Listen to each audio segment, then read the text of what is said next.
Super prime at 9ನಲ್ಲಿ ಇವತ್ತಿನ ಇಡೀ ದಿವಸದ ಪ್ರಮುಖ ಬೆಳವಣಿಗೆಗಳ ಬಗ್ಗೆ ವಿಶೇಷ ವರದಿಗಳನ್ನು ನಿಮಗೆ ತೋರಿಸ್ತಾ ಹೋಗ್ತೀನಿ. ಅದಕ್ಕಿಂತ ಮುಂಚಿತವಾಗಿ ರಾಜ್ಯ, ದೇಶ, ವಿದೇಶಗಳಲ್ಲಿ ನಡೆದಿರುವಂತಹ ಪ್ರಮುಖ ಸುದ್ದಿಗಳನ್ನು ಟಾಪ್ 18ನಲ್ಲಿ ನಿಮಗೆ ತೋರಿಸ್ತೀನಿ.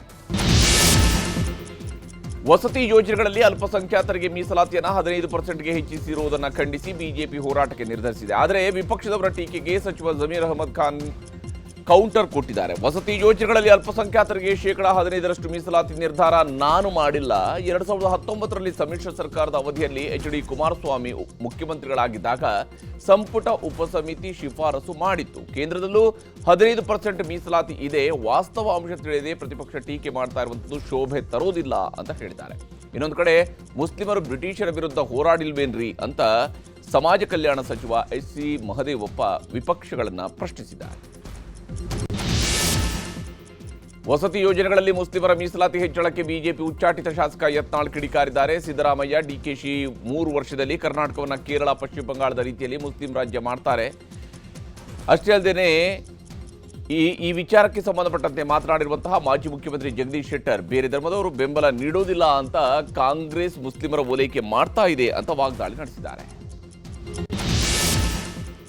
ಕೆಪಿಸಿಸಿ ಅಧ್ಯಕ್ಷರಾಗುವ ಆಸೆಯನ್ನ ಲೋಕೋಪಯೋಗಿ ಸಚಿವ ಸತೀಶ್ ಜಾರಕಿಹೊಳಿ ಮತ್ತೆ ಹೊರಹಾಕಿದ್ರು. ನಾನು ಕೆಪಿಸಿಸಿ ಅಧ್ಯಕ್ಷ ಸ್ಥಾನದ ಆಕಾಂಕ್ಷಿ ಇದ್ದೀನಿ. ಯಾವಾಗ ಬದಲಾವಣೆ ಆಗುತ್ತೆ, ಯಾವಾಗ ಮಾಡ್ತಾರೆ ಅನ್ನುವಂಥದ್ದು ಹೈಕಮಾಂಡ್ ನಿರ್ಧಾರಕ್ಕೆ ಬಿಟ್ಟಿರುವಂತಹ ವಿಚಾರ. ನಾನು ಒತ್ತಡ ಹಾಕದೆ ಕಾಯ್ತಾ ಇದ್ದೀನಿ ಅನ್ನುವಂತಹ ಮಾತುಗಳನ್ನು ಹೇಳಿದ್ದಾರೆ. ಇದೇ ವೇಳೆ ತಮ್ಮ ಸರ್ಕಾರದ ಅವಧಿಯಲ್ಲಿನೇ ಬೆಳಗಾವಿ ಜಿಲ್ಲೆ ವಿಭಜನೆ ಆಗಬೇಕು ಮತ್ತು ಅದಕ್ಕೆ ಎಲ್ಲ ಪ್ರಯತ್ನವನ್ನು ನಾನು ಮಾಡ್ತಾ ಇದ್ದೀನಿ ಅಂತ ಹೇಳಿ ಚಿಕ್ಕೋಡಿಯಲ್ಲಿ ಸತೀಶ್ ಜಾರಕಿಹೊಳಿ ಅವರು ಹೇಳಿದರು.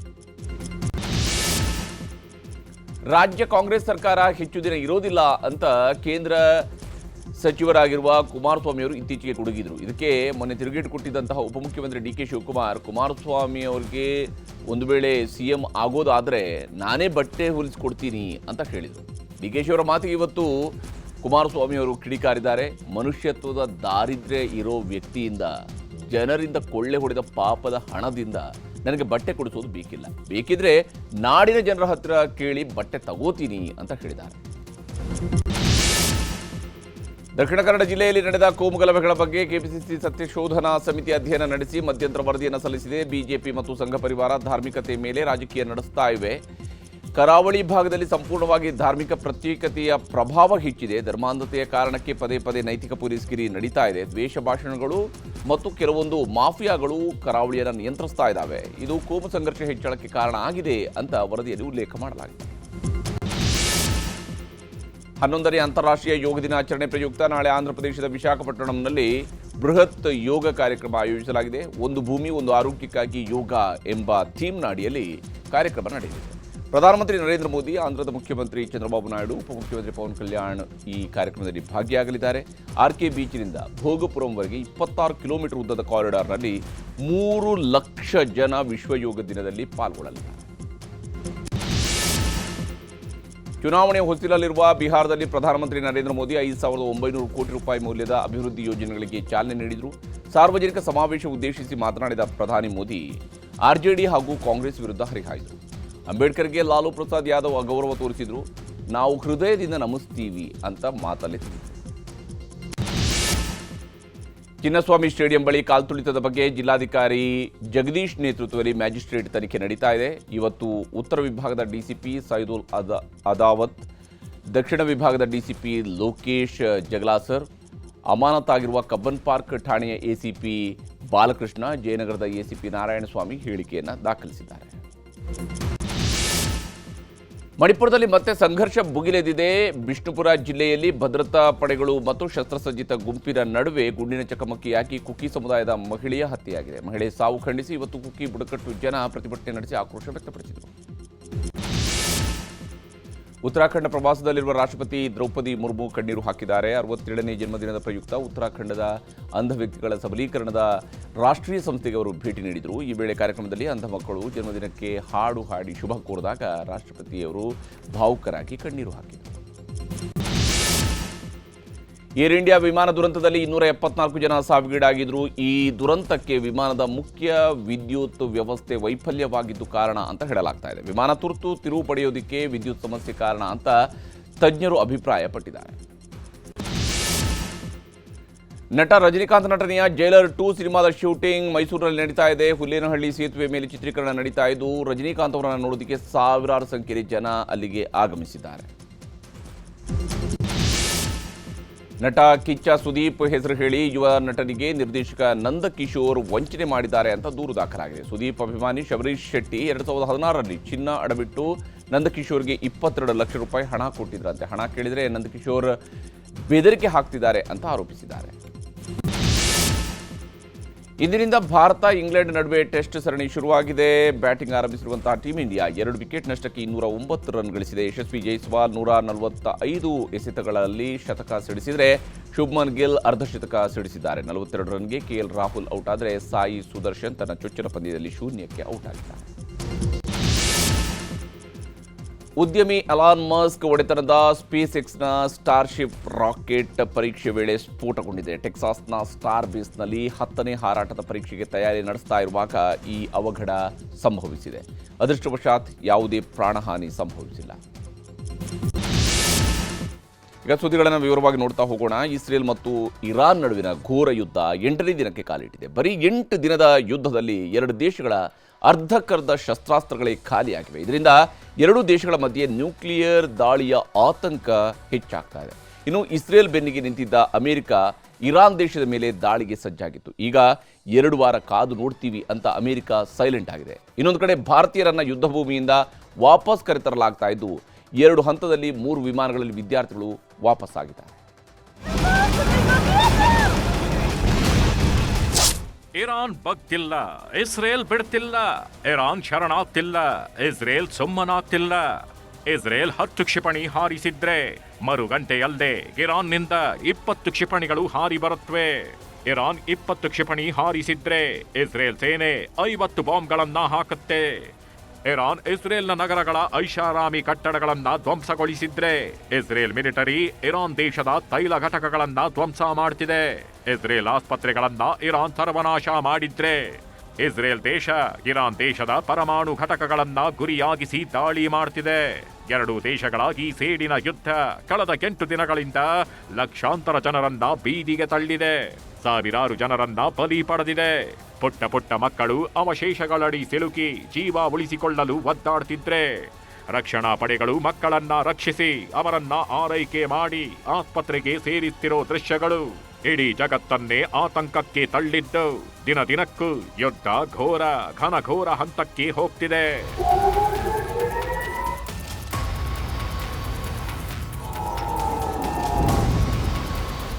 ಇರಾನ್ ದೇಶದ ಪರಮಾಣು ಶಸ್ತ್ರಾಸ್ತ್ರಗಳ ಅಭಿವೃದ್ಧಿ ಕೇಂದ್ರ ಮತ್ತು ಸಂಶೋಧನಾ ಸಂಸ್ಥೆಯನ್ನೇ ಇಸ್ರೇಲ್ ಸೇನೆ ಉಡಾಯಿಸಿ ಹಾಕಿದೆ. ಇನ್ನೊಂದು ಕಡೆ ಇಸ್ರೇಲ್ ದೇಶದ ಆರ್ಥಿಕ ನಗರ ಟೆಲ್ ಅವೀವ್ ಮೇಲೆ ಇರಾನ್ ಪಡೆಗಳು ಹಾಕಿರುವ ಬಾಂಬ್ಗಳಿಗೆ ನಾರ್ವೆ ರಾಯಭಾರಿಯ ಮನೆಗೆ ಸರ್ವನಾಶವಾಗಿದೆ.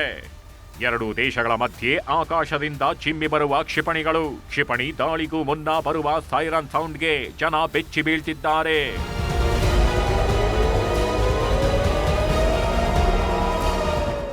ಈ ದೃಶ್ಯ ನೋಡಿ 6 ಅಡಿ ಆಳ 20 ಅಡಿ ಅಗಲದಷ್ಟು ಗುಂಡಿ ಬಿದ್ದಿದೆ. ಇನ್ನೊಂದು ಕಡೆ ಐಷಾರಾಮಿ ಕಟ್ಟಡ ಕ್ಷಿಪಣಿ ದಾಳಿಗಿಂತ ಬಚಾವಾಗಿದ್ರೆ ಅದೇ ಕಟ್ಟಡದ ಮುಂದೆ 10 ಕಾರುಗಳು ಸುಟ್ಟು ಬೂದಿಯಾಗಿವೆ. ಮತ್ತೊಂದು ಕಟ್ಟಡ ಬಾಂಬ್ ದಾಳಿಗೆ ಅರ್ಧಂಬರ್ಧ ನಾಶವಾಗಿದೆ. ಇದು ಇರಾನ್ ದಾಳಿಗೆ ಇಸ್ರೇಲ್ನ ಮಹಾನಗರಗಳೇ ಸರ್ವನಾಶವಾಗ್ತಿದೆ ಅನ್ನೋದಕ್ಕೆ ಸಾಕ್ಷಿ. 10-20 ಅಂತಸ್ತಿನ ಕಟ್ಟಡಗಳಲ್ಲಿ ವಾಸ ಮಾಡ್ತಿದ್ದ ಜನ ಕ್ಷಣ ಕ್ಷಣಕ್ಕೂ ಜೀವ ಭಯದಲ್ಲದೆ ಕಾಲ ಕಳೀತಿರೋದಕ್ಕೆ ಈ ದೃಶ್ಯಗಳೇ ಸಾಕ್ಷಿ.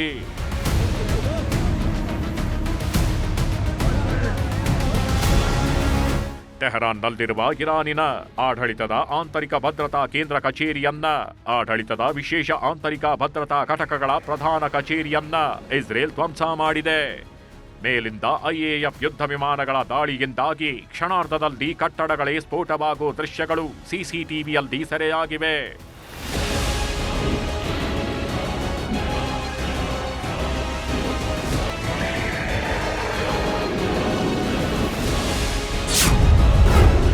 ಖಾಲಿಯಾಗ್ತಿವೆ 2 ದೇಶಗಳ ಬತ್ತಳಿಕೆಯಲ್ಲಿರುವ ಅಸ್ತ್ರಗಳು.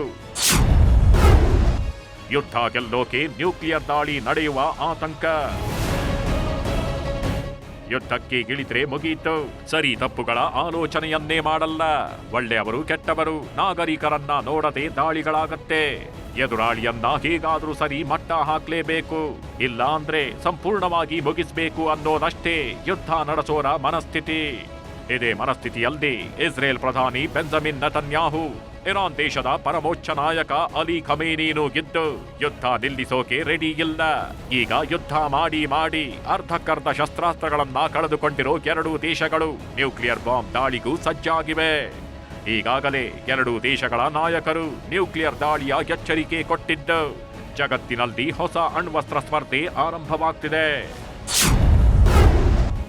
ಇಸ್ರೇಲ್ ಬೆನ್ನಿಗೆ ನಿಂತ ಅಮೆರಿಕ ಮತ್ತೆ ಯೂಟರ್ನ್. ಇರಾನ್ ದೇಶ ನ್ಯೂಕ್ಲಿಯರ್ ದಾಳಿ ಮಾಡುವ ಎಚ್ಚರಿಕೆಯನ್ನ ಇಸ್ರೇಲ್ಗೆ ರವಾನಿಸಿತ್ತು. ಇಸ್ರೇಲ್ ಬೆನ್ನಿಗೆ ನಿಂತ ಅಮೆರಿಕ ಅಧ್ಯಕ್ಷ ಡೊನಾಲ್ಡ್ ಟ್ರಂಪ್ ಇರಾನ್ ಮೇಲೆ ಘೋರ ದಾಳಿ ಮಾಡುವ ಎಚ್ಚರಿಕೆ ರವಾನಿಸಿದ್ರು. ಮೊನ್ನೆ ಕೆನಡಾದಲ್ಲಿ ನಡೆದ ಶೃಂಗಸಭೆಯನ್ನ ಅರ್ಧಕ್ಕೆ ಬಿಟ್ಟು ವಾಪಸಾಗಿದ್ರು. ಆದ್ರೆ ಇವತ್ತು ಇರಾನ್ ಮೇಲೆ ಅಮೆರಿಕ ನೇರವಾಗಿ ಯುದ್ಧ ಮಾಡದಿರಲು ನಿರ್ಧರಿಸಿದೆ. ಇನ್ನು 2 ವಾರ ಕಾದು ನೋಡುವ ತಂತ್ರಕ್ಕೆ ಅಮೆರಿಕ ಮೊರೆ ಹೋಗಿದೆ. In light of that news, I have a message directly from the President, and I quote, "Based on the fact that there's a substantial chance of negotiations that may or may not take place with Iran in the near future, I will make my decision whether or not to go within the next 2 weeks." That's a quote directly from the President for all of you today. America Israel ಬೆನ್ನಿಗೆ ನಿಂತಿದೆ. ಇನ್ನು Russia Iran ಮೇಲೆ nuclear ಹಾಕಿದ್ರೆ ನಮಗೂ ಸಮಸ್ಯೆ, ನಾವು ಸುಮ್ಮನಿರಲ್ಲ ಅಂತ ಎಚ್ಚರಿಕೆ ಕೊಟ್ಟಿದೆ. ಈ ಘೋರ ಯುದ್ಧ ಯಾವಾಗ ಕೊನೆಯಾಗುತ್ತೋ ಅಂತ ಲಕ್ಷಾಂತರ ಜನ ಭಯದಲ್ಲದೆ ಜೀವನ ನಡೆಸುತ್ತಿದ್ದಾರೆ. 2 ವರ್ಷಗಳ ಹಿಂದೆ ಇಸ್ರೇಲ್ ದೇಶದಲ್ಲಿ ಹೊಸ ಸುರಂಗ ರೈಲು ಮಾರ್ಗ ಉದ್ಘಾಟನೆಯಾಗಿತ್ತು. ಈಗ ಅದೇ ರೈಲು ನಿಲ್ದಾಣಗಳ ಸುರಂಗ ಮಾರ್ಗಗಳಲ್ಲಿ ನೂರಾರು ಜನ ಪ್ರಾಣ ಉಳಿಸಿಕೊಳ್ಳಲು ಭೂಗತರಾಗಿದ್ದಾರೆ. ರೈಲು ಸುರಂಗ ಮಾರ್ಗದ ಫುಟ್ಪಾತ್ಗಳೇ ಇಸ್ರೇಲ್ ಜನರ ಪಾಲಿಗೆ ತಾತ್ಕಾಲಿಕ ಆಶ್ರಯಗಳಾಗಿವೆ. ಇರಾನ್ ದೇಶದ ಕ್ಷಿಪಣಿಗಳ ದಾಳಿಯಿಂದ ಬದುಕುಳಿಯಲು ಸುರಂಗ ಮಾರ್ಗವೇ ಸೇಫೆಸ್ಟ್ ಜಾಗ ಅಂತ ಬಿಡಾರ ಹೂಡಿದ್ದಾರೆ. 10,000 ಭಾರತೀಯರಿಗಾಗಿ ಆಪರೇಷನ್ ಸಿಂಧು. ಇರಾನ್ ಇಸ್ರೇಲ್ ದೇಶಗಳಲ್ಲಿರುವ ಸಾವಿರಾರು ಭಾರತೀಯರು ಸಂಕಷ್ಟಕ್ಕೆ ಸಿಲುಕಿದ್ದಾರೆ. ನಿನ್ನೆಯಷ್ಟೇ 110 ಭಾರತೀಯರನ್ನ ರಕ್ಷಣೆ ಮಾಡಿ ಕರೆತರಲಾಗಿತ್ತು. ಈಗ ಮತ್ತೊಂದು ಬ್ಯಾಚ್ನಲ್ಲಿ ಆಪರೇಷನ್ ಸಿಂಧು ಶುರುವಾಗಿದೆ. ಇರಾನ್ ಸರ್ಕಾರವೇ ಕೊಟ್ಟಿರುವ ಮಾಹಿತಿ ಪ್ರಕಾರ ಇರಾನ್ನಲ್ಲಿ ಸುಮಾರು 10,000 ಭಾರತೀಯ ಪ್ರಜೆಗಳಿದ್ದಾರೆ. ಈ ಪೈಕಿ ಸುಮಾರು 1,000 ಜನರನ್ನು ಸುರಕ್ಷಿತ ಪ್ರದೇಶಗಳಿಗೆ ಸ್ಥಳಾಂತರಿಸಲಾಗಿದೆ. ಈಗಾಗಲೇ 110 ವಿದ್ಯಾರ್ಥಿಗಳು ವಾಪಸಾಗಿದ್ದು ಇವತ್ತು ಮಧ್ಯರಾತ್ರಿ 50 ಜನರ 2ನೇ ತಂಡ ವಿಶೇಷ ವಿಮಾನದಲ್ಲಿ ಭಾರತಕ್ಕೆ ಬರ್ತಿದ್ದಾರೆ. ತುರ್ಕ್ಮೇನಿಸ್ತಾನದಿಂದ 56 ಭಾರತೀಯ ವಿದ್ಯಾರ್ಥಿಗಳನ್ನ ಆಪರೇಷನ್ ಸಿಂಧು ಹೆಸರಲ್ಲಿ ವಾಪಸ್ ಕರೆತರಲಾಗ್ತಿದ್ದು ಇದರಲ್ಲಿ ಉತ್ತರ ಪ್ರದೇಶದಿಂದ 47 ಜನ, ಗುಜರಾತ್ ರಾಜ್ಯದ 5, ದೆಹಲಿಯಿಂದ 3 ಮತ್ತು ರಾಜಸ್ಥಾನದ 1 ಭಾರತಕ್ಕೆ ವಾಪಸ್ ಆಗ್ತಿದ್ದಾರೆ. ಏನೇ ಆಗ್ಲಿ ಇರಾನ್ ಇಸ್ರೇಲ್ ನಾಯಕರು ಕೋಪದ ಕೈಗೆ ಬುದ್ಧಿ ಕೊಟ್ಟಿದ್ದಾರೆ. ದೇಶದ ಸಂಪತ್ತೆಲ್ಲ ಯುದ್ಧದಲ್ಲಿ ಸರ್ವನಾಶವಾಗ್ತಿದೆ. ದೇಶದ ಭದ್ರತೆಯ ಹೆಸರಲ್ಲಿ ಅಮಾಯಕ ಜನ ಹೆಣವಾಗ್ತಿದ್ದಾರೆ. 2 ದೇಶಗಳ ಯುದ್ಧದಿಂದ ಇಲ್ಲಿಯವರೆಗೂ ಸರಿಸುಮಾರು 5 ಲಕ್ಷ ಕೋಟಿ ರೂಪಾಯಿಯಷ್ಟು ಆಸ್ತಿಗಳು ಹಾನಿಯಾಗಿವೆ. ಒಟ್ನಲ್ಲಿ ಈ ಘೋರ ಯುದ್ಧಕ್ಕೆ ಕೊನೆ ಯಾವಾಗ ಅನ್ನೋದಕ್ಕೆ ಯಾರತ್ರಾನೂ ಉತ್ತರವಿಲ್ಲ.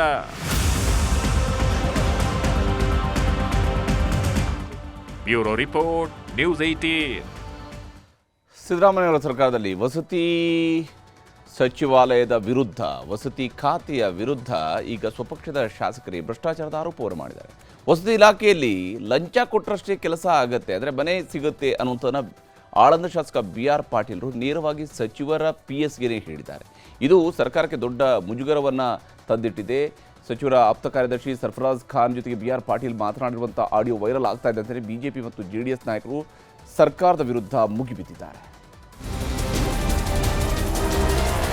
BR ಪಾಟೀಲ್ ಬೇಡುವಂಥದ್ದು 100% ಎಲ್ಲ ಇಲಾಖೆಯಲ್ಲೂ ನಡೆದಿದೆ. ಕೇಂದ್ರದ ಹೈಕಮಾಂಡ್ಗೆ ಒಂದು ATM ಆಗಿ ಪರಿವರ್ತನೆ ಮಾಡಬೇಕು ಕರ್ನಾಟಕವನ್ನು. ಮೂಗ್ ಬೋಲೆತೋ ಸರ್ಕಾರ ಹಿಲೇಗ. ಅವರೊಬ್ಬರು ಕಾಂಗ್ರೆಸ್ ಕಟ್ಟಾಳು, ಹಿರಿತನದ ಮುತ್ಸದಿ, ಕಲ್ಯಾಣ ಕರ್ನಾಟಕದಲ್ಲಿ ಕಾಂಗ್ರೆಸ್ಗೆ ಬಲ ತುಂಬಿದ ನಾಯಕ. ಅಂಥ ನಾಯಕನೇ ಪದೇ ಪದೇ ಮಾಡುವ ಎಡವಟ್ಟುಗಳೇ ಪಕ್ಷಕ್ಕೆ, ನಾಯಕರಿಗೆ ಮುಜುಗರ ಮಾಡ್ತಿರತ್ತೆ. ಕಾರಣಗಳು ಹಲವಾರು, ಆದರೆ ಪರಿಣಾಮ ಪಕ್ಷದ ಮೇಲಂತೂ ಇದ್ದೇ ಇರುತ್ತೆ. ಅವರೇ ಕಲಬುರಗಿ ಜಿಲ್ಲೆ ಆಳಂದ ಶಾಸಕ BR ಪಾಟೀಲ್. ಸಮಸ್ಯೆಗಳಿದ್ದಾವೆ. ನಾನು ಸಮಸ್ಯೆಗಳು ಇಲ್ದೇನೆ ಸುಮ್ಮನೆ ಹುಚ್ಚಿನಂಗೆ ರಾಜೀನಾಮೆ ಕೊಡಿಲ್ಲ. ಪಕ್ಷ ಅಧಿಕಾರಕ್ಕೆ ಬಂದಾಗಲೆಲ್ಲ ನನಗೆ ಅನ್ಯಾಯ ಅಂತ ಬಹಿರಂಗ ಅಸಮಾಧಾನ ಹೊರಹಾಕ್ತಾರೆ. ಇದೀಗ ಅಂಥದ್ದೇ ಅತಿ ದೊಡ್ಡ ಬಾಂಬ್ ಹಾಕಿದ್ದಾರೆ. ವಸತಿ ಇಲಾಖೆಯ ಅಕ್ರಮ ಭ್ರಷ್ಟಾಚಾರ ಬಿಚ್ಚಿಟ್ಟಿದ್ದಾರೆ BR ಪಾಟೀಲ್. ವಸತಿ ಇಲಾಖೆಯಲ್ಲಿ ದುಡ್ಡು ಕೊಟ್ಟವರಿಗಷ್ಟೇ ಮನೆಗಳ ಹಂಚಿಕೆ ಎಂಬ ಆಡಿಯೋ ಇದೀಗ ವೈರಲ್ ಆಗಿದೆ. ವಸತಿ ಸಚಿವರ ಆಪ್ತ ಕಾರ್ಯದರ್ಶಿ ಸರ್ಫರಾಜ್ ಖಾನ್ ಜೊತೆ ಮಾತಾಡಿರುವ ಆಡಿಯೋ ಇದೀಗ ವೈರಲ್ ಆಗಿದೆ. जी सरफराज, हाँ साहब आप गलत मत समझो, ताज्जुब की बात है। हाँ राजीव गांधी हाउसिंग कारपोरेशन में जो लोग जाके पैसा देते हैं उनको घर मिला है। ये हो रहा है क्या, धंधा हो रहा है क्या? साहब राजीव गांधी ऐसा है साहब, आप ऐसा है तो दीजिए। मैं लास्ट टाइम आपको बताया और नहीं, नहीं, DGM action will take action sir immediately. मैं बोल रहा हूं सर, क्योंकि मैं सर, अपने सर, सरकार जो भी को सर, ऊपर नहीं सर मैं इल्जाम कैसे लगाता हूँ? नहीं, मेरा सर। मैं जो तजुर्बा आया है, नहीं जो सर, पैसा दिए उसको घर मिला है। नहीं सर, ऐसा हो ही नहीं सकता सर, क्योंकि घर ही नहीं है तो देंगे कहाँ से सर? अब कितने घर दिए अब? सर हम लोगों को लास्ट ईयर में जो सर कुछ 10 या 12 हजार घर जब लास्ट टाइम दिए थे सर, जो MLA से मिनिस्टर साहब ने जो रिक्वेस्ट किया, this was 2 years back when the new government came into power sir. Now we have asked for about 43,000 houses जो लैप्स हो गए, हमको वापस दो बल्कि हम लोग पूछे हैं सर। मेरा सुनिए, किसी को बोला नहीं, जो मेरा लेटर भेजा था वो नहीं हुआ। वही लेटर ग्राम पंचायत के चेयरमैन मेरे पास से लेके गए और पैसा दे के लेके आए घर में। अब हमारी इज्जत क्या रहेगा सर? वो दीजिए सर, कौन सा है? मैं किसी को नहीं बोला, but I will take action sir, let me know sir. ಹೀಗೆ ಸರ್ಕಾರದ ಮೇಲೆ ಭ್ರಷ್ಟಾಚಾರದ ಆರೋಪ ಮಾಡುತ್ತಲೇ ನನ್ನ ಮಾತುಗಳಿಂದ ಸರ್ಕಾರವೇ ಬಿದ್ದು ಹೋಗುತ್ತೆ ನೋಡ್ತೀರಿ ಎಂದು ಹೇಳ್ತಾರೆ BR ಪಾಟೀಲ್. टोटल जो है 950 हाउसेस। हाँ, ठीक है सर, मैं आपको अभी हाफ एन आवर में ये पैसा दे के लाए। मैं अभी चेक करके बताऊं सर, आप चेक करते मैं मुंह खोले तो सरकार हिलेगा। BR ಪಾಟೀಲ್ ಆಡಿಯೋ ವೈರಲ್ ಆಗುತ್ತಲೇ ಸರ್ಕಾರಕ್ಕೆ ಮುಜುಗರ ಆಗಿರುವುದಂತೂ ನಿಜ. BR ಪಾಟೀಲ್ಗೆ ಸಿಎಂ ಸಿದ್ದರಾಮಯ್ಯ ಬುಲಾವ್ ಕೊಟ್ಟಿದ್ದು ಖುದ್ದು ಭೇಟಿಯಾಗಿ ಆರೋಪದ ಬಗ್ಗೆ ವಿವರಣೆ ನೀಡುವಂತೆ ಸೂಚಿಸಿದ್ದಾರೆ. ಅಷ್ಟೇ ಅಲ್ಲ, ಹೈಕಮಾಂಡ್ ಕೂಡ ಎಂಟ್ರಿ ಆಗಿದೆ.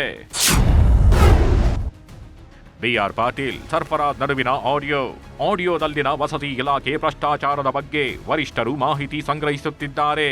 ಹಾಗೆ ಪಾಟೀಲ್ ಆರೋಪದ ಬಗ್ಗೆ ವಿವರಣೆ ನೀಡುವಂತೆಯೂ ಸಿಎಂ DCM ವಸತಿ ಸಚಿವರಿಗೆ ರಣದೀಪ್ ಸುರ್ಜೇವಾಲಾ ಸೂಚನೆ ಕೊಟ್ಟಿದ್ದಾರೆ. ವಸತಿ ಇಲಾಖೆಗಳಲ್ಲಿನ ಕೆಲಸಗಳು, ಸಚಿವ ಜಮೀರ್ ಕೆಲಸಗಳು, ಇಲಾಖೆ ಅಧಿಕಾರಿಗಳ ಕಾರ್ಯವೈಖರಿ ಹಾಗೆ ಜಮೀರ್ PS ಸರ್ಫರಾಜ್ ಬಗ್ಗೆಯೂ ಮಾಹಿತಿ ಸಂಗ್ರಹಿಸಿದೆ ಹೈಕಮಾಂಡ್. ಈ ಮಧ್ಯೆ ಸರ್ಕಾರದ ಮುಖ್ಯ ಕಾರ್ಯದರ್ಶಿ ಶಾಲಿನಿ ರಜನೀಶ್ ಕೂಡ ಕ್ರಮಕ್ಕೆ ಮುಂದಾಗಿದ್ದಾರೆ. ಜಮೀರ್ ಅಹಮದ್ ಆಪ್ತ ಕಾರ್ಯದರ್ಶಿ ಸರ್ಫರಾಜ್ ಮೇಲೆ ಸರ್ಕಾರದ ಮುಖ್ಯ ಕಾರ್ಯದರ್ಶಿ ಶಾಲಿನಿ ರಜನೀಶ್ ಗರಂ ಆಗಿದ್ದಾರೆ. ಖುದ್ದು ಬಂದು ರೈಟಿಂಗ್ನಲ್ಲಿ ವಿವರಣೆ ನೀಡುವಂತೆ ಸರ್ಫರಾಜ್ಗೆ ಶಾಲಿನಿ ಸೂಚನೆ ಕೊಟ್ಟಿದ್ದಾರೆ. ಈ ಮಧ್ಯೆಯೇ BR ಪಾಟೀಲ್ ಆಡಿಯೋ ವೈರಲ್ ಆಗಿರೋದು ಪ್ರತಿಪಕ್ಷಗಳಿಗೂ ಅಸ್ತ್ರವಾಗಿದೆ. ಕಾಂಗ್ರೆಸ್ ಸರ್ಕಾರದ ಮೇಲೆ ಮುಗಿಬಿದ್ದಿವೆ ಬಿಜೆಪಿ ಹಾಗೂ JDS. ಕಾಂಗ್ರೆಸ್ ಸರ್ಕಾರ ಭ್ರಷ್ಟಾಚಾರದಲ್ಲಿ ನಂಬರ್ 1 ಆಗಿದೆ. ಇದಕ್ಕೆ BR ಪಾಟೀಲ್ ಹೇಳಿಕೆಯೇ ಪುಷ್ಟಿ ನೀಡುತ್ತಿದೆ ಎಂದಿವೆ. ಅಷ್ಟೇ ಅಲ್ಲ, ತಾವು ಮಾಡಿರುವ ಆರೋಪ ಸಂಬಂಧ ಲೋಕಾಯುಕ್ತಕ್ಕೆ BR ಪಾಟೀಲ್ ದೂರು ಕೊಡಬೇಕು. ಸರ್ಕಾರ ಇದನ್ನು ಗಂಭೀರವಾಗಿ ಪರಿಗಣಿಸಿ ನ್ಯಾಯಾಂಗ ತನಿಖೆ ನಡೆಸಬೇಕೆಂದು ಪ್ರತಿಪಕ್ಷಗಳು ಆಗ್ರಹಿಸಿವೆ. BR ಪಾಟೀಲ್ ಹೇಳುವಂಥದ್ದು 100% ಸತ್ಯ. ನಾನು ಅದನ್ನೇ ನಿಮ್ಗೆ ಹೇಳಿದ್ದು, ಹಣ ಕೊಡದೆ ದುಡ್ಡು ಕೊಡದೆ ಯಾವುದೇ ಕೆಲಸ ಆಗೋದಿಲ್ಲ ಅನ್ನೋಂಥದ್ದು ಸಾಬೀತಾಗಿದೆ. ಪರ್ಸೆಂಟೇಜ್ಗಳು, ಸೈಟ್ಗಳು ಕೊಡಬೇಕಾದ್ರೆ, ದುಡ್ಡು ಕೊಡಬೇಕಾದ್ರೆ ಎಲ್ಲ ರೀತಿಯಲ್ಲೂ ಪರ್ಸೆಂಟೇಜ್ ಎಲ್ಲ ಇಲಾಖೆಯಲ್ಲೂ ನಡೆಯುತ್ತೆ. ರಾಜ್ಯದಲ್ಲಿ ಕಾಂಗ್ರೆಸ್ ಪಕ್ಷ ಅಧಿಕಾರಕ್ಕೆ ಬಂದು ಅವರು ಕೇಂದ್ರದ ಹೈಕಮಾಂಡ್ಗೆ ಒಂದು ATM ಆಗಿ ಪರಿವರ್ತನೆ ಮಾಡಬೇಕು ಕರ್ನಾಟಕವನ್ನ. ಸರ್ಕಾರದ ಮೇಲೆ ಮತ್ತೆ ಗಧಾ ಪ್ರಹಾರ, ಮುಜುಗರ, ವಿವಾದಗಳಿಂದಲೇ ಸದ್ದು ಮಾಡಿದವರು BR ಪಾಟೀಲ್. ಅದು 2023 ಜುಲೈ 25. ಕಾಂಗ್ರೆಸ್ ಸರ್ಕಾರ ಅಧಿಕಾರಕ್ಕೆ ಬಂದ 2 ತಿಂಗಳಲ್ಲೇ ಅಪಸ್ವರ ಎತ್ತಿದ್ರು. ಸಚಿವರು ಅನುದಾನ ಕೊಡ್ತಿಲ್ಲ ಎಂದು ಅಸಮಾಧಾನ ಹೊರಹಾಕಿದ್ರು. ಸರ್ಕಾರಕ್ಕೆ BRP ಸೇರಿ 20ಕ್ಕೂ ಹೆಚ್ಚು ಶಾಸಕರು ಪತ್ರ ಬರೆದಿದ್ರು ಎನ್ನಲಾದ ಪತ್ರ ವೈರಲ್ ಆಗಿತ್ತು. ಅದೇ 2023 ಜುಲೈನಲ್ಲಿ ಶಾಸಕ ಸ್ಥಾನಕ್ಕೆ ರಾಜೀನಾಮೆ ಕೊಡ್ತೀನಿ ಅಂತ ಶಾಸಕಾಂಗ ಪಕ್ಷದ ಸಭೆಯಲ್ಲೇ ಬೆದರಿಕೆ ಹಾಕಿದ್ರು. ನಂತರ 2023 ನವೆಂಬರ್ನಲ್ಲಿ ಗ್ರಾಮೀಣ ಮೂಲಸೌಕರ್ಯ ಕಾಮಗಾರಿಗಳಿಗೆ ಅನುದಾನ ಸಿಕ್ತಿಲ್ಲ ಎಂದು ಸಿಎಂ ಸಿದ್ದರಾಮಯ್ಯನವರಿಗೆ ಪತ್ರ ಬರೆದಿದ್ರು. ಅದಾದ್ಮೇಲೆ ಒಂದೇ ವರ್ಷಕ್ಕೆ ಅಂದರೆ 2024 ನವೆಂಬರ್ನಲ್ಲಿ ಹುಬ್ಬಳ್ಳಿಯಲ್ಲಿ ಮಾತನಾಡುತ್ತಾ ಸಿದ್ದರಾಮಯ್ಯ ಸರ್ಕಾರದ ಭವಿಷ್ಯದ ಬಗ್ಗೆ ಪ್ರಶ್ನೆ ಎತ್ತಿದ್ರು. ಸಿದ್ದರಾಮಯ್ಯ 5 ವರ್ಷ ಇರ್ತಾರೋ ಇರಲ್ವೋ ಎಂಬ ಪ್ರಶ್ನೆ ಇಡೀ ಕಾಂಗ್ರೆಸ್ ಪಾಳಯದಲ್ಲಿ ಚರ್ಚೆ ಹುಟ್ಟುಹಾಕಿತ್ತು. ನಂತರ 2025 ಫೆಬ್ರವರಿಯಲ್ಲಿ ಸಿಎಂ ರಾಜಕೀಯ ಸಲಹೆಗಾರ ಹುದ್ದೆಗೆ ರಾಜೀನಾಮೆ ಕೊಟ್ಟಿದ್ರು. ಆ ಬೇಸರ ಅಸಮಾಧಾನ ಶಮನ ಮಾಡೋದಕ್ಕಾಗಿ 2025 ಫೆಬ್ರವರಿಯಲ್ಲಿ ಕರ್ನಾಟಕ ರಾಜ್ಯ ನೀತಿ ಆಯೋಗ ಮತ್ತು ಯೋಜನಾ ಆಯೋಗದ ಉಪಾಧ್ಯಕ್ಷರಾಗಿ ಸರ್ಕಾರ ನೇಮಕ ಮಾಡಿದೆ. ಜೊತೆಗೆ ಸಂಪುಟ ದರ್ಜೆ ಸ್ಥಾನಮಾನವನ್ನು ನೀಡಿದೆ. ಆದಾಗ್ಯೂ ಬಿಆರ್ ಪಾಟೀಲ್ರ ಸಿಟ್ಟು ಇನ್ನೂ ಶಮನವಾಗಿಲ್ಲ. ಹೀಗೆ ಪದೇ ಪದೇ ಅಸ್ತ್ರ ಬಿಡುತ್ತಲೇ ಇರುವ ಬಿಆರ್ ಪಾಟೀಲ್ ಸ್ಟ್ರಾಟಜಿ ನಾಯಕರಿಗೂ ಹೈಕಮಾಂಡ್ಗೂ ತಲೆ ಬಿಸಿ ತಂದಿದೆ. ಸಚಿವ ಸಂಪುಟ ವಿಸ್ತರಣೆ ಅಥವಾ ಪುನಾರಚನೆ ಮಾತು ಕೇಳಿ ಬರುತ್ತಿರುವಾಗಲೇ ಹರಿದಾಡಿದ ಈ ಆಡಿಯೋದಿಂದಾಗಿ ಇದು ಕೂಡ ಮಂತ್ರಿ ಸ್ಥಾನ ಪಡೆಯೋ ಬೆದರಿಕೆಯ ಅಥವಾ ತಂತ್ರಗಾರಿಕೆಯ ಎಂಬ ಚರ್ಚೆಗಳು ಇದೀಗ ಎದ್ದಿವೆ. Bureau report, news 18. ಬೆಂಗಳೂರಿಗೆ ಕೇಂದ್ರ ಗೃಹ ಸಚಿವ ಅಮಿತ್ ಶಾ ಅವರು ಬಂದು ಹೋದ್ಮೇಲೆ ಬಿಜೆಪಿಯಲ್ಲಿ ಬಹಳಷ್ಟು ರಾಜಕೀಯ ಚಟುವಟಿಕೆಗಳು ನಡೀತಾ ಇದ್ದಾವೆ. ಒಂದು ಕಡೆಯಲ್ಲಿ ಯಡಿಯೂರಪ್ಪ, ವಿಜಯೇಂದ್ರ ಇವರೆಲ್ಲ ಅಮಿತ್ ಶಾ ಅವರ ಜೊತೆಗೆ ಮಾತುಕತೆಯನ್ನು ನಡೆಸಿದರೆ, ಇನ್ನೊಂದು ಕಡೆಯಲ್ಲಿ ಯಡಿಯೂರಪ್ಪ ಕುಟುಂಬದ ವಿರುದ್ಧ ತೊಡೆತಟ್ಟಿರುವಂತಹ ರೆಬೆಲ್ ನಾಯಕರು ಸಭೆ ಮಾಡಿದ್ದಾರೆ. ಅಮಿತ್ ಶಾ ಅವರು ಬಂದು ಹೋಗುವವರೆಗೂ ಕೂಡ ಏನೆಲ್ಲ ನಡೆದಿದೆ ಬಿಜೆಪಿಯಲ್ಲಿ ಅನ್ನೋದನ್ನು ನಿಮಗೆ ತೋರಿಸ್ತೀನಿ.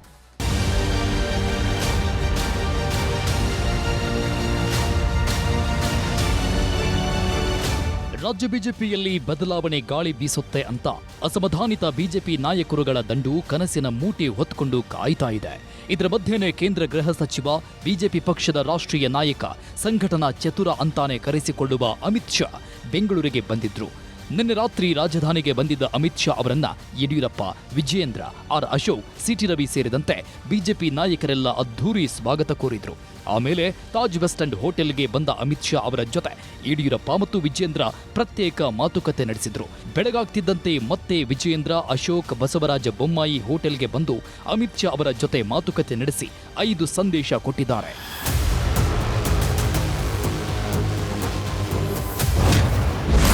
ವಿಜಯೇಂದ್ರ ಅವರನ್ನೇ ರಾಜ್ಯಾಧ್ಯಕ್ಷರನ್ನಾಗಿ ಮುಂದುವರೆಸಿ ಪಕ್ಷ ಸಂಘಟಿಸುವ ಹೊಣೆಗಾರಿಕೆ ಕೊಟ್ಟು ಹೋಗಿದ್ದಾರಂತೆ. ಬಿಜೆಪಿಯ ಅಸಮಾಧಾನಿತರು ಬಂಡಾಯಗಾರರನ್ನ ಮನವೊಲಿಸಿ ಬೆಂಬಲ ಪಡೆದುಕೊಳ್ಳುವುದಕ್ಕೂ ಸೂಚನೆ ಕೊಟ್ಟಿದ್ದಾರಂತೆ. ಬಿಜೆಪಿ ರೆಬೆಲ್ ನಾಯಕರು ಸಂಧಾನಕ್ಕೆ ಬಗ್ಗದಿದ್ರೆ ಸುಮ್ಮನಿರಲಿ, ಅಪ್ಪಿತಪ್ಪಿ ಬಹಿರಂಗವಾಗಿ ಮಾತಾಡಿದ್ರೆ ಅಗತ್ಯವಿದ್ರೆ ನೋಟಿಸ್ ಕೊಡಿ ಅಂತಾನೂ ಸೂಚಿಸಿದ್ದಾರಂತೆ. ಸಿದ್ದರಾಮಯ್ಯ, ಡಿಕೆ ಶಿವಕುಮಾರ್ ನೇತೃತ್ವದ ಕಾಂಗ್ರೆಸ್ ಸರ್ಕಾರದ ವಿರುದ್ಧ ಅವಕಾಶ ಸಿಕ್ಕಾಗಲೆಲ್ಲ ನಿರಂತರ ಹೋರಾಟ ಮಾಡುವುದಕ್ಕೂ ಆಜ್ಞೆ ಮಾಡಿದ್ದಾರಂತೆ. ಕಾಂಗ್ರೆಸ್ ಪಕ್ಷದೊಳಗಿನ ಕುರ್ಚಿ ಕಿತ್ತಾಟವನ್ನು ರಾಜಕೀಯ ಲಾಭ ಮಾಡಿಕೊಳ್ಳೋದು ಹೇಗೆ ಅಂತಾನೂ ಕಿವಿಮಾತು ಹೇಳಿದ್ದಾರೆ ಅಂತ ಗೊತ್ತಾಗಿದೆ. ಅಷ್ಟಕ್ಕೂ ಅಮಿತ್ ಶಾ ಅವರು ವಿಜೇಂದ್ರ ಅವರನ್ನ ಮುಂದುವರಿಸುವ ನಿರ್ಧಾರ ಮಾಡಿದ್ದಾರೆ ಅನ್ನೋದಕ್ಕೆ ಹಲವು ಕಾರಣಗಳಿವೆ.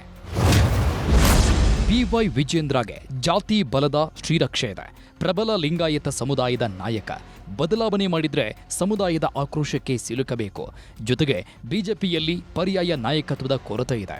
ವಿಜೇಂದ್ರ ಕೈಬಿಟ್ಟರೆ ಬಿಎಸ್ವೈ ತಟಸ್ಥರಾಗೋ ಭಯ ಬೇರೆ. ಹೀಗಾಗಿ ವಿಜೇಂದ್ರಗೆ ಮಣೆ ಹಾಕಲು ವರಿಷ್ಠರು ನಿರ್ಧಾರ ಮಾಡಿದ್ದಾರೆ ಅಂತ ಗೊತ್ತಾಗಿದೆ. ರಾಜ್ಯ ರಾಜಕಾರಣದ ಬಗ್ಗೆ ಆಗ್ತಾ ಇರ್ತಕ್ಕಂಥ ಬೆಳವಣಿಗೆಗಳು ಎಲ್ಲವನ್ನೂ ಕೂಡ ಚರ್ಚೆ ಮಾಡಿದ್ದೇವೆ. ಯಾವ ರೀತಿ ಕಾಂಗ್ರೆಸ್ ಸರ್ಕಾರದ ವಿರುದ್ಧ, ಭ್ರಷ್ಟ ಕಾಂಗ್ರೆಸ್ ಸರ್ಕಾರದ ವಿರುದ್ಧ ನಮ್ಮ ಹೋರಾಟವನ್ನ ಇನ್ನೂ ಕೂಡ ದ್ವಿಗುಣಗೊಳಿಸಬೇಕು, ಈ ವಿಚಾರದಲ್ಲಿ ಅವರು ಕೂಡ ಕೆಲವು ಸಲಹೆ ಸೂಚನೆಗಳನ್ನು ಕೂಡ ನೀಡಿದ್ದಾರೆ. ಬಿಜೆಪಿ ನಾಯಕರ ಜೊತೆ ಅಮಿತ್ ಶಾ ಮಾತುಕತೆ ನಡೆಸಿದ್ರು. ಆಮೇಲೆ ಬೆಂಗಳೂರು ಉತ್ತರ ತಾಲೂಕಿನ ನಗರೂರಿನಲ್ಲಿ ಆದಿಚುಂಚನಗಿರಿ ವಿಶ್ವವಿದ್ಯಾಲಯ ಕ್ಯಾಂಪಸ್ ಉದ್ಘಾಟಿಸಿದ್ರು. ಬೆಂಗಳೂರು ಕಾರ್ಯಕ್ರಮ ಮುಗಿಸಿ ವಾಪಸ್ ತೆರಳಿದ್ರು. ಅಮಿತ್ ಶಾ ಅವರು ಬಂದು ಹೋಗುವ ಮೊದಲೇ ನಿನ್ನೆ ಪ್ರಹ್ಲಾದ್ ಜೋಶಿ ಅಸಮಾಧಾನಿತರ ಜೊತೆ ಸಭೆ ಮಾಡಿದ್ರು. ರಾತ್ರಿ ರಮೇಶ್ ಜಾರಕಿಹೊಳಿ, ಕುಮಾರ್ ಬಂಗಾರಪ್ಪ, ಜಿಎಂ ಸಿದ್ದೇಶ್ವರ್, ಬಿಪಿ ಹರೀಶ್ ಜೊತೆ ಕೇಂದ್ರ ಸಚಿವ ಬಿ ಸೋಮಣ್ಣ ಕೂಡ ಸಭೆ ಮಾಡಿದ್ರು. ಆದರೆ ಯಾವ ಸಂಧಾನಕ್ಕೂ ಒಪ್ಪದೆ ರಾಜ್ಯಾಧ್ಯಕ್ಷ ಹುದ್ದೆಯಿಂದ ವಿಜೇಂದ್ರ ಅವರನ್ನ ಬದಲಾವಣೆ ಮಾಡಬೇಕಂತ ಪಟ್ಟು ಹಿಡಿದಿದ್ದಾರೆ ಅಸಮಾಧಾನಿತರು. ಸದ್ಯ ಪಕ್ಷದ ಸೂಚನೆ ಹಿನ್ನೆಲೆಯಲ್ಲಿ ರೆಬೆಲ್ಸ್ ನಾಯಕರು ಬಹಿರಂಗವಾಗಿ ಮಾತಾಡುತ್ತಿಲ್ಲ. ಆದರೆ ರೆಬೆಲ್ಸ್ ನಾಯಕರ ಅಭಿಪ್ರಾಯ ಒಂದೇ, ಅದು ವಿಜೇಂದ್ರ ಹಠಾವೋ ಅನ್ನೋ ಧಾಟಿಯಲ್ಲಿ ಉಚ್ಚಾಟಿತ ನಾಯಕ ಯತ್ನಾಳ್ ಮಾತನಾಡಿದ್ರು. ಅಪ್ಪ ಮಗನಿಗೆ ಮಣೆ ಹಾಕಿದ್ರೆ ಪಕ್ಷಕ್ಕೆ ಉಳಿಗಾಲವಿಲ್ಲ. ಈಗಾಗಲೇ ಐಸಿಯುವಿನಲ್ಲಿದೆ ರಾಜ್ಯ ಬಿಜೆಪಿ ಅಂದ್ರು. ನೋಡಿ, ಅಸಮಾಧಾನ ತುಂಬಿ ತೊಳಗ್ತಾ ಇದೆ. ಈಗ ಯಾಕೋ ಸ್ವಲ್ಪ ಕಾಡ್ತಾ ಇದ್ದಾರೆ.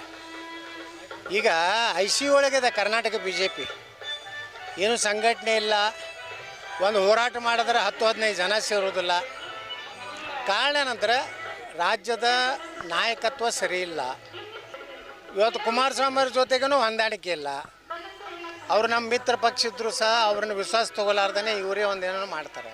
ದಿನಾಲೂ ಕರ್ನಾಟಕದಲ್ಲಿ ಹಿಂದೂ ಕಾರ್ಯಕರ್ತರ ಮೇಲೆ ಗುಂಡಾ ಆ್ಯಕ್ಟ್ ಹಾಕ್ತೀನಿ, ರೌಡಿ ಆ್ಯಕ್ಟ್ ಹಾಕ್ತೀನಿ ಅಂತೇಳಿ ಪೊಲೀಸರು ನೋಟಿಸ್ ಕೊಡ್ಲಾಕತ್ತಾರೆ. ಇವರು DK ಶಿವಕುಮಾರ್, ಸಿದ್ದರಾಮಯ್ಯ, ಜಮೀರ್ ಅಹ್ಮದ್ ಖಾನ್ ನೋಡ ಸರಸ ಸಲ ಮಾಡ್ತಾರೆ. ಇದು ಏನು ಕಾರ್ಯಕರ್ತರಿಗೆ ಏನು ಸಂದೇಶ ಕೊಡೋರದಾರ? ಇಟ್ಟು ಆತ್ಮೀಯತೆ ಇದ್ರಂದ್ರೆ ನೀವು DK ಶಿವಕುಮಾರ್ ಪಾರ್ಟಿಗೆ ಸೇರ್ರಿ, BJPದಿಂದ ಹೊರಗೆ ಹೋಗ್ಬಿಡಿ. ರಾಜ್ಯ ಬಿಜೆಪಿಯಲ್ಲಿ ಅಸಮಾಧಾನದ ಬುಗ್ಗೆ ಆಗಾಗ ಏಳ್ತಾನೆ ಇತ್ತು. ಬಹಿರಂಗವಾಗಿ ರೆಬಲ್ಸ್ಗಳು ಆಕ್ರೋಶ ಹೊರಹಾಕ್ತಿದ್ರು. ಆದರೆ ಈಶ್ವರಪ್ಪನಂಥ ನಾಯಕರನ್ನ, ಯತ್ನಾಳ್ ಅವರಂಥ ಹಿಂದುತ್ವವಾದಿಗಳನ್ನೇ ಶಿಸ್ತು ಮೀರಿದ್ದಕ್ಕೆ ಉಚ್ಚಾಟನೆ ಮಾಡಿದ್ಮೇಲೆ ಅಸಮಾಧಾನಿತರು ಬಹಿರಂಗವಾಗಿ ಮಾತಾಡ್ತಿಲ್ಲ. ಈಗ ಅಮಿತ್ ಶಾ ಅವರು ಬಂದು ಹೋದ್ಮೇಲೆ ಪಕ್ಷದೊಳಗೆ ಒಂದಷ್ಟು ಬೆಳವಣಿಗೆಗಳಾಗ್ತಿದ್ದು ಏನೇನ್ ಬದಲಾವಣೆಯಾಗುತ್ತೋ ಕಾದ್ ನೋಡಬೇಕು. Bureau report, news 18. ಮೊನ್ನೆಯಷ್ಟೇ ದೆಹಲಿಗೆ ಹೋಗಿ ಹೈಕಮಾಂಡ್ ನಾಯಕರನ್ನ ಭೇಟಿಯಾಗಿ ಬಂದಿದ್ದಂತಹ ಮುಖ್ಯಮಂತ್ರಿ ಸಿದ್ದರಾಮಯ್ಯನವರು ಮತ್ತೆ 3 ದಿವಸಗಳ ಕಾಲ ದೆಹಲಿ ಪ್ರವಾಸಕ್ಕೆ ಸಜ್ಜಾಗಿದ್ದಾರೆ. ಈ ಸಲ ಹೈಕಮಾಂಡ್ ಭೇಟಿಯ ಜೊತೆಗೆ ರಾಷ್ಟ್ರಪತಿಯವರು ಕೂಡ ಭೇಟಿಯಾಗ್ತಾ ಇದ್ದಾರೆ. ಮುಖ್ಯಮಂತ್ರಿಯವರ ದೆಹಲಿ ಪ್ರವಾಸದಲ್ಲಿ ಯಾರನ್ನೆಲ್ಲ ಭೇಟಿಯಾಗ್ತಾರೆ, ಏನು ಉದ್ದೇಶ ಇದೆ ಅನ್ನೋದು ನಿಮಗೆ ತೋರಿಸ್ತೀನಿ.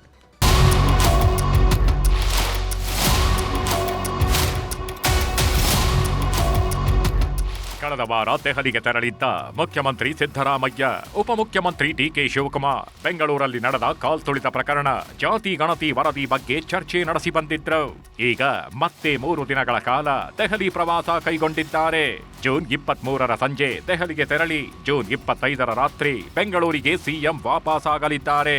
ಈ ಬಾರಿ 10 ಹಲವು ಲೆಕ್ಕಾಚಾರದೊಂದಿಗೆ ಸಿದ್ದರಾಮಯ್ಯ ದೆಹಲಿ ಯಾತ್ರೆ ಕೈಗೊಂಡಿದ್ದಾರೆ. ಅಭಿವೃದ್ಧಿ, ಆಡಳಿತ, ಸಂಘಟನೆ ದೃಷ್ಟಿಯಲ್ಲಿಟ್ಟುಕೊಂಡು 3 ದಿನಗಳ ಪ್ರವಾಸ ಹಮ್ಮಿಕೊಂಡಿದ್ದಾರೆ.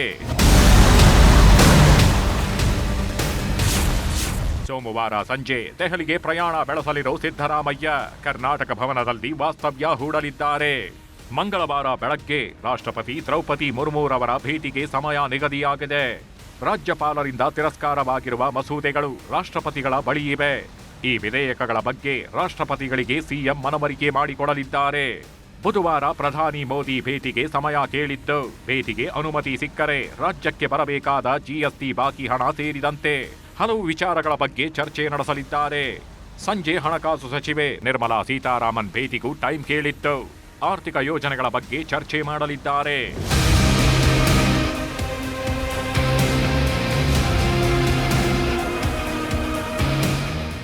ಇನ್ನು ರಾಷ್ಟ್ರಪತಿಯವರ ಅಂಗಳದಲ್ಲಿ ಕರ್ನಾಟಕದ 5 ವಿಧೇಯಕಗಳಿವೆ.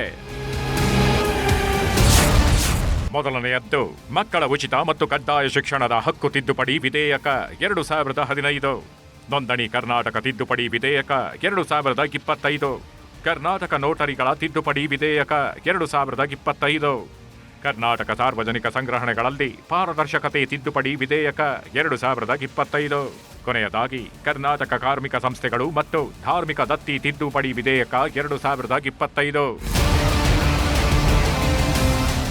ಈ ವಿಧೇಯಕಗಳ ಬಗ್ಗೆ ಮನವರಿಕೆ ಮಾಡಿಕೊಡಲಿರುವ CM ಅಂಕಿತ ಹಾಕುವಂತೆ ರಾಷ್ಟ್ರಪತಿಗಳಿಗೆ ಮನವಿ ಮಾಡಲಿದ್ದಾರೆ. ಇದೆಲ್ಲದರ ಮಧ್ಯೆ ರಾಹುಲ್ ಗಾಂಧಿ ಭೇಟಿಯಾಗಿದ್ದೇ ಆದರೆ ರಾಜ್ಯ ರಾಜಕೀಯ ಬೆಳವಣಿಗೆಗಳ ಬಗ್ಗೆ 4 MLCಗಳ ನಾಮನಿರ್ದೇಶನ ಹಾಗೂ ಸಂಪುಟ ಪುನರ್ರಚನೆ ಬಗ್ಗೆ ಚರ್ಚೆ ನಡೆಸೋ ಲೆಕ್ಕಾಚಾರನೂ ಇದೆ. ಹೀಗಾಗಿ 3 ದಿನಗಳ CM ದೆಹಲಿ ಪ್ರವಾಸ ರಾಜಕೀಯಾಸಕ್ತರಲ್ಲಿ ತೀವ್ರ ಕುತೂಹಲ ಮೂಡಿಸಿದೆ. Hebbaka Thimmegowda, political bureau, news 18. ಇದಾಗಿತ್ತು ಇವತ್ತಿನ ಸೂಪರ್ ಪ್ರೈಮೇಟ್ 9. ಈಗ ಒಳನೋಟ ವಿಶೇಷ ಕಾರ್ಯಕ್ರಮ ಪ್ರಸಾರವಾಗುತ್ತೆ. ನೋಡ್ತಾ ಇರಿ ನ್ಯೂಸ್ 18 ಕನ್ನಡ.